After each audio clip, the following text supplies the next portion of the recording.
Welcome to another self-service video brought to you by SAP Ariba.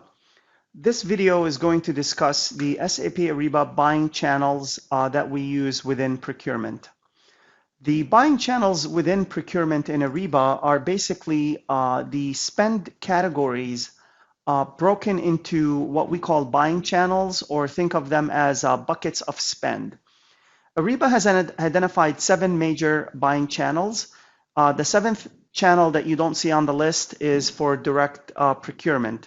So anything spent in supply chain, in direct procurement, manufacturing, in the ERP, and then sent to the suppliers. That's the 7th channel. So we're going to focus on the 6 channels that can be used within Ariba buying and invoicing solution.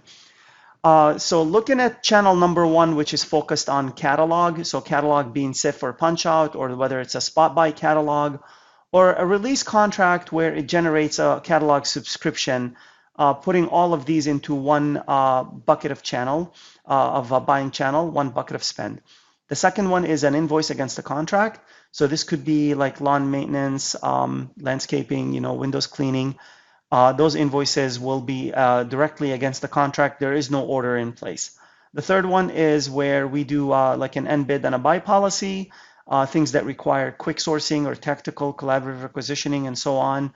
That's channel number 3. Channel number 4 is for service type related ordering, where this could have a service entry sheet against it. And service entry sheet is being in lieu of receiving, where material orders will have receiving, service entry sheet will be instead of this receiving on a service PO. 5th channel is a non-catalog requisition. So this is an ad hoc procurement. And then the 6th one is there is no contract in place, there is no PO in place. So it's a true non-PO, non-contract invoice, like an electric bill or something like that, where there's no agreement, there's no PO, and then you just basically get the invoice. That would be a true non-PO. So now with the 6 channels identified, you can take your spend over the last year or 2 years, break it up into these different buckets of spend, into these different buying channels, and then design the process end to end.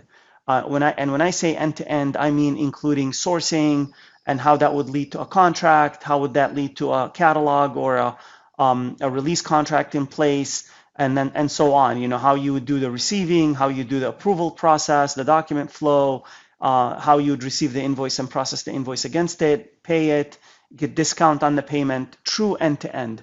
By designing a process, document flow, approval, and so on end to end, it puts you in a proactive form.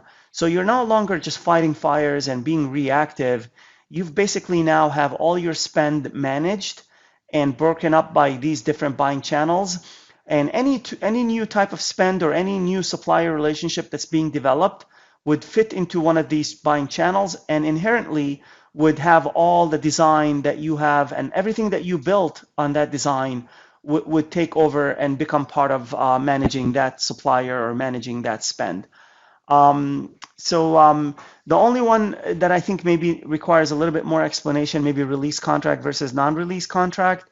So that's where you have an agreement in place. You can create a compliance document in Ariba. That compliance document can be of flavor release or non-release. Release means that you're going to be creating POs to release the amounts. So the spend is not directly against the contract. You're going to have a PO, and then the spend will be against that PO itself. The PO will be against the contract.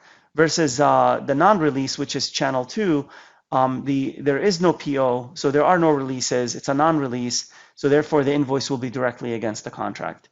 These are the Ariba buying channels. Take advantage of them. If this is a new deployment, deploy with this in mind right from the beginning, including requirement gathering and build. If you're an existing customer already live, you can any new spend, you can put it into this kind of process and start making this as part of your platform, part of your process moving forward. So you don't have to go and retroactive and retrofit everything. You can build it as part of the process moving forward. Thank you.